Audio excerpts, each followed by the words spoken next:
Selamat datang dan selamat bergabung di channel Dongeng Malam. Bagi yang sudah mampir, jangan lupa tinggalkan jejak kalian dengan cara di-like dan komen video ini. Untuk kali ini, Dongeng Malam akan membawakan sebuah cerita dengan judul Hotel Terlupakan di Bali, Part 2. Kita mulai dari cerita sebelumnya. Lampu kamar tiba-tiba padam. Jeritan Maya dan Nadine pecah bersamaan. Kamar Bagas dan Citra. Bagas masih terjaga, sibuk memeriksa rekaman kameranya. Kamera itu merekam sejak mereka masuk kamar. "Gas, lo belum tidur juga?" Citra bersuara lirih dari ranjangnya. "Bentar, gue lihat sesuatu." Ia memperbesar rekaman beberapa menit lalu. Ada momen ketika pintu kamar tertutup, tapi di rekaman, terlihat jelas bayangan hitam melintas cepat di belakang mereka. Bagas merinding. Ia memutar ulang rekaman. Kali ini lebih jelas, sosok wanita berambut panjang, wajahnya samar, berdiri sebentar di sudut kamar lalu lenyap. Citra merapatkan selimut ke tubuhnya. "Gas, matiin kameranya." "Gue takut." Namun sebelum Bagas sempat menanggapi, suara bisikan muncul dari speaker kamera. Suara perempuan berbisik. "Kalian tidak boleh tidur di sini." Bagas langsung mematikan kamera dengan tangan gemetar. Keringat dingin mengucur di pelipisnya.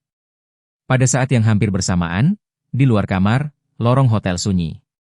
Namun bila ada yang memperhatikan cukup lama, akan terlihat bayangan samar orang-orang berjalan pelan, siluet mereka hanya hitam, tanpa wajah. Lampu lorong berkelip lagi, lalu padam. Gelap total. Dan di kegelapan itu, terdengar suara langkah kaki menuju kamar-kamar mereka. Malam itu belum usai. Dan masing-masing dari mereka mulai merasakan bahwa hotel ini bukan sekadar bangunan tua. Ada sesuatu, atau mungkin banyak, yang hidup di dalamnya. Pukul 3 dini hari. Jam dinding di lorong hotel berdetak lambat, namun bunyinya menggema seperti palu besar di kepala mereka. Kamar Raka dan Dion. Raka masih terjaga. Matanya merah, tubuhnya tegang. Ia tidak berani tidur setelah kejadian Dion yang bicara dengan suara aneh tadi. Di ranjang sebelah, Dion tampak gelisah. Tubuhnya berkeringat, wajahnya pucat, seperti sedang bermimpi buruk. Bibirnya bergerak pelan, bergumam. "Jangan keluar, jangan keluar." Tiba-tiba pintu kamar bergetar. Ketukan keras, seperti seseorang menghantam pintu dari luar. Raka langsung bangkit. "Siapa di luar?" "Nadine?" "Maya?" Suaranya bergetar. Tidak ada jawaban. Ketukan berhenti, berganti suara gesekan kuku di kayu pintu. Raka menelan ludah. Ia memegang gagang pintu, tapi tangannya dingin seperti es. Dari bawah celah pintu, terlihat bayangan kaki berdiri diam. Kaki itu bukan manusia. Jari-jarinya panjang, kukunya tajam, meneteskan cairan gelap ke lantai. Raka mundur, menahan napas. Namun begitu ia berkedip, bayangan itu hilang. Kamar Maya dan Nadine.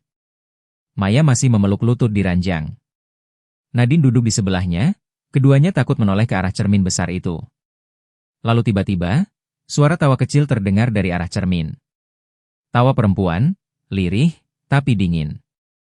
Maya memberanikan diri melirik. Pantulan di cermin memperlihatkan mereka berdua, tapi bukan dalam posisi duduk. Di dalam cermin, bayangan Maya dan Nadine terbaring kaku, mata mereka kosong, mulutnya terbuka lebar. Nadine langsung menjerit. Ia melemparkan bantal ke arah cermin. "Pergi kau!" Cermin itu bergetar keras, retakan kecil muncul di permukaannya.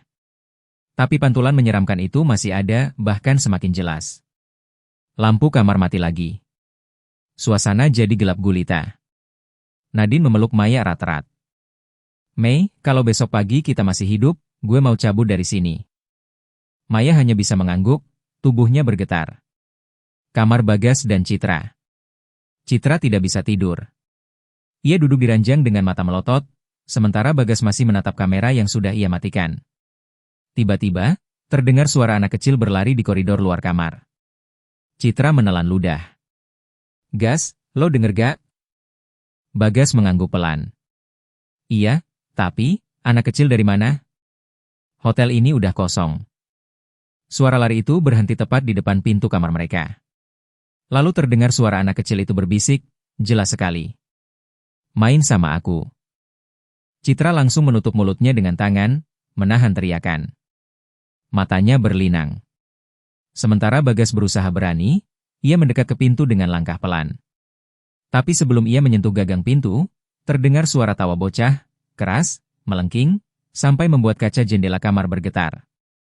Bagas langsung mundur, wajahnya pucat. Bukan manusia itu. Di lorong lantai 2, suasana makin mencekam. Lampu-lampu padam satu demi satu, hingga lorong itu hanya diterangi cahaya bulan dari jendela pecah. Bayangan siluet orang-orang mulai terlihat berjalan pelan. Ada yang tanpa kepala, ada yang menyeret kaki, ada yang hanya separuh tubuh.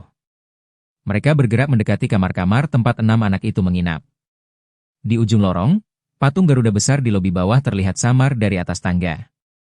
Anehnya, posisi sayapnya kini berbeda dari siang tadi. Seolah patung itu perlahan hidup. Ketika jam menunjuk pukul 4, semua gangguan mulai reda. Seperti ada aturan tak tertulis bahwa mereka hanya boleh bermain di malam hari. Satu persatu kamar kembali hening. Namun ke-6 anak itu hampir tidak tidur sama sekali. Wajah mereka pucat, mata merah, tubuh lelah oleh rasa takut. Mereka semua berkumpul di kamar Raka saat langit mulai memucat tanda subuh. Nadine langsung bersuara, dengan nada panik. "Rak, kita harus pergi. Sekarang juga. Gue gak peduli duit udah keluar, gue gak peduli liburan gagal. Hotel ini bukan buat manusia." Citra mengangguk keras. "Iya. Malam tadi, ada anak kecil di depan kamar gue, Gas juga dengar." Maya menatap mereka dengan mata berkaca-kaca. "Aku bilangkan dari awal, ada yang gak beres. Kalau kita gak pergi sekarang, mungkin kita gak bakal bisa pulang." Dion, yang biasanya paling berani, justru diam. Wajahnya pucat, keringat dingin masih menempel. Ia hanya menatap lantai tanpa berkata apa-apa. Raka menatap mereka satu persatu. Hatinya sendiri sudah goyah, tapi ada sesuatu yang aneh. "Gue mau pergi juga. Tapi semalam, waktu gue coba buka maps, jalan keluar dari sini gak ada. Hotel ini kayak gak terhubung kemana-mana." Hening. Keenamnya saling pandang dengan tatapan penuh ngeri. Mereka mulai menyadari mungkin, hotel ini bukan hanya berhantu. Hotel ini adalah jebakan. Matahari Bali mulai terbit, sinarnya masuk lewat jendela yang berdebu. Suara burung terdengar samar, namun anehnya tidak seramai biasanya. Udara di sekitar hotel tetap dingin dan lembab, seolah matahari tak benar-benar mampu menembus tempat itu. 6 anak muda itu berkumpul di lobi. Wajah mereka pucat, kantung mata gelap, tubuh lelah. "Udah cukup. Kita cabut sekarang juga," tegas Nadine sambil memeluk ranselnya. "Setuju," Citra menimpali. "Gue gak peduli jalan kemana, yang penting jauh dari sini." Raka mengangguk. "Oke, kita bawa mobil keluar." Mereka segera menuju parkiran. Mobil minibus putih masih terparkir rapi di halaman, ditutupi embun tipis.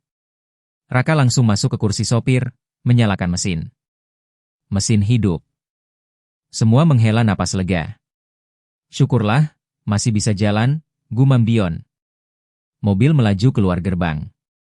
Jalan setapak berbatu itu membawa mereka kembali ke jalur utama, atau setidaknya begitulah yang mereka kira. 10 menit berkendara, mereka tiba di sebuah persimpangan kecil. Raka mengikuti GPS, belok ke kanan.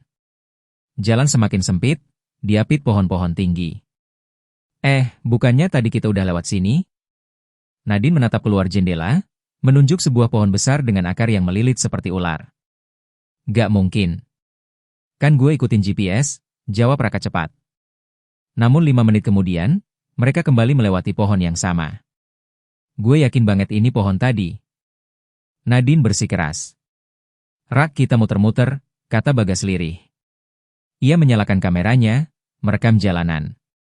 "Kayak jalan ini ngejebak kita." Raka menekan pedal gas lebih dalam, mencoba melaju lebih cepat. Tapi entah kenapa, setiap belokan selalu membawa mereka kembali ke tempat yang sama. Akhirnya, setelah hampir setengah jam, mereka kembali ke depan gerbang hotel. Mobil berhenti mendadak. Semua terdiam. Gerbang batu besar itu berdiri kokoh, seolah menertawakan usaha mereka. Gak mungkin," Raka memukul setir dengan frustasi. Maya mulai menangis. Aku bilang kita gak bisa keluar. Saat mereka masih terdiam, tiba-tiba terdengar suara serak dari tepi gerbang. Kalian mau pergi? Pak Made berdiri di sana, senyum tipis masih menghiasi wajah tuanya. Tatapannya tajam, penuh sesuatu yang sulit dijelaskan. Pak, kami gak bisa keluar dari sini. Jalan selalu balik lagi.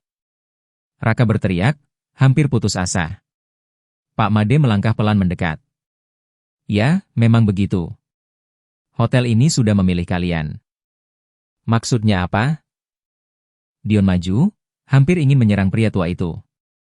Pak Made hanya tertawa lirih. Tidak semua orang bisa datang ke sini. Kalau sudah masuk, ia harus ikut aturannya. Maya menatap Pak Made dengan ketakutan. Pak, ini hotel apa sebenarnya? Pak Made menatap mereka semua, lalu berkata pelan, hampir berbisik. Ini bukan sekadar hotel. Ini gerbang. Tempat antara dunia kalian dan dunia mereka. Hening. Semua merasakan hawa dingin merayap di tengkuk. Tanpa pilihan lain, mereka kembali masuk ke halaman hotel. Nadine membanting pintu mobil keras-keras. Sial. Kita seperti burung dalam sangkar. Citra menggenggam tangan Maya erat-erat. Kita harus cari cara lain. Mungkin ada jalan keluar lewat belakang, atau lewat pantai. Bagas masih merekam dengan kameranya. Kalau benar ini gerbang ke dunia lain, kita butuh bukti. Gue gak mau mati sia-sia. Gas, matiin kamera lo. Jangan bikin mereka makin marah, bentak Dion. Raka menghela napas panjang, lalu berkata, Oke, kita cari jalan keluar sama-sama. Jangan misah. Kita keliling hotel siang ini. Mereka semua setuju, meski wajah mereka penuh rasa takut. Saat berjalan kembali ke lobi, Nadine menunjuk sesuatu di dinding. Ada coretan samar di cat yang terkelupas. Setelah didekati, tulisan itu terbaca. Siang bukan berarti aman. Tulisan itu tampak baru, seolah baru digoreskan hari ini. Maya menutup mulutnya dengan kedua tangan, tubuhnya bergetar. Rak, berarti mereka ada di mana-mana. Bahkan sekarang, dan di lorong hotel yang panjang, cahaya matahari dari jendela pecah justru membuat bayangan terlihat lebih jelas. Bayangan hitam itu bukan milik mereka. Bayangan lain berjalan di antara mereka, meski tak ada sosok nyata. Menyusuri hotel di siang hari. Udara terasa berat saat mereka kembali masuk ke dalam hotel. Meski matahari sudah tinggi, cahaya yang masuk lewat jendela kaca pecah hanya menimbulkan bayangan kelam di lantai berdebu. Raka berjalan paling depan, diikuti Dion, Bagas, Citra, Nadine, dan Maya. Mereka berusaha menyusuri lorong-lorong hotel dengan hati-hati. Kalau kita keliling, mungkin ada pintu belakang atau akses ke pantai, kata Raka, mencoba rasional. Semoga aja, Citra menjawab lirih. Bagas mengarahkan kameranya ke dinding yang penuh debu. Ini gila, hotel segede ini ditinggalin tanpa alasan? Gak mungkin cuma karena bangkrut. Gas, serius deh, lo masih rekam? Nadine melotot. Justru harus rekam. Kalau kita keluar hidup-hidup, orang harus tahu tempat ini, jawab Bagas tenang. Mereka masuk ke sebuah ruangan di belakang meja resepsionis. Ruangan itu lebih kecil, dengan tumpukan arsip dan lemari tua. Bau apek menusuk hidung. Citra menyalakan senter dari ponselnya. Lihat nih. Di rak paling bawah, ada tumpukan buku catatan tamu yang lebih lama. Raka membuka salah satunya. Halaman demi halaman dipenuhi nama-nama pengunjung. Namun semakin ke belakang, catatan itu berubah. Nama-nama tamu mulai dicoret dengan tinta merah. Di sampingnya ada tulisan kecil, menghilang, tidak pulang, atau hanya tanda silang besar. Ya Tuhan, Maya menutup mulutnya, matanya berkaca-kaca. Ini daftar korban? Dion berbisik, wajahnya pucat. Tiba-tiba, buku di tangan Raka terjatuh sendiri. Halamannya terbuka tepat pada catatan terakhir. 6 orang mahasiswa. Check-in tidak pernah check-out. Nama-nama belum ditulis. Masih kosong. Seakan menunggu diisi. Semua langsung merinding. Mereka bergegas menjauh dari ruang arsip dan masuk ke aula besar hotel. Aula itu luas, dulunya mungkin tempat acara atau pesta. Ada panggung kecil di ujung ruangan, lampu gantung besar menggantung di tengah langit-langit tinggi. Namun kursi-kursi di aula itu tersusun berantakan, sebagian patah, sebagian terbalik. Di lantai, ada bekas hitam seperti terbakar. Seperti, ada tragedi kebakaran di sini, gumam Bagas. Maya menutup mata, lalu bergumam lirih. Aku bisa dengar suara mereka. Suara siapa? Raka menoleh cepat. Maya menunduk, tubuhnya gemetar. Suara orang-orang mereka berteriak, menangis kayak terjebak. Mendadak, lampu gantung di atas mereka bergoyang sendiri, mengeluarkan suara logam berderit. Semua langsung mundur panik. Rak, ayo pergi dari ruangan ini. Nadine hampir menjerit. Seketika pintu aula menutup dengan keras, brak. Mereka terjebak di dalam. Lampu gantung mati, ruangan jadi gelap gulita. Hanya ada cahaya samar dari jendela tinggi. Di dinding, bayangan mulai muncul. Bayangan orang-orang duduk di kursi, seolah ruangan itu kembali dipenuhi tamu. Ada bayangan penari di panggung, menari dengan gerakan patah-patah, wajahnya tak terlihat. Ini, apa-apaan? Citra berbisik, matanya melebar. Bayangan penari itu menoleh ke arah mereka. Meski hanya bayangan, senyum lebarnya terlihat jelas. Selamat datang kalian tamu berikutnya. Suara itu menggema dari segala arah, bukan hanya di kepala mereka. Nadine menjerit kencang. Kita harus keluar. Bagas berlari ke pintu, mencoba membukanya. Anehnya, kali ini pintu terbuka begitu saja.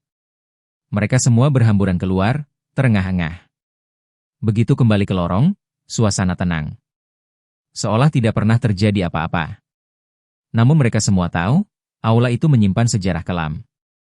Saat hendak meninggalkan lorong, Raka melihat sebuah pintu kecil di sisi aula. Pintu itu hampir tertutup debu, seolah jarang dipakai. Tunggu. Ada ruangan lagi, katanya. Mereka masuk perlahan. Ternyata ruangan itu adalah kantor manajer hotel. Di meja, ada map coklat lusuh. Raka membukanya. Di dalamnya, ada beberapa dokumen dan potongan koran lama. Salah satu judul besar berbunyi, tragedi mengerikan, puluhan tamu hilang di Hotel Bintang 4, diduga ritual sesat. Artikel itu menceritakan tentang serangkaian kejadian aneh di hotel tersebut sekitar 20 tahun lalu. Tamu-tamu menghilang tanpa jejak, staf hotel ditemukan tewas misterius, dan ada dugaan bahwa pemilik hotel terlibat dalam semacam pemujaan gelap. Di akhir artikel, tertulis, hotel ditutup permanen. Pemerintah menyegel lokasi. Tidak ada yang boleh masuk. Rak, suara Bagas bergetar. Kita masuk ke hotel yang bahkan pemerintah aja segel. Maya menitikkan air mata. Aku bilang dari awal tempat ini memanggil kita. Tiba-tiba, Nadine berteriak. Astaga! Lihat tangan gue. Semua menoleh. Di pergelangan tangan Nadine, muncul bekas merah seperti dicap.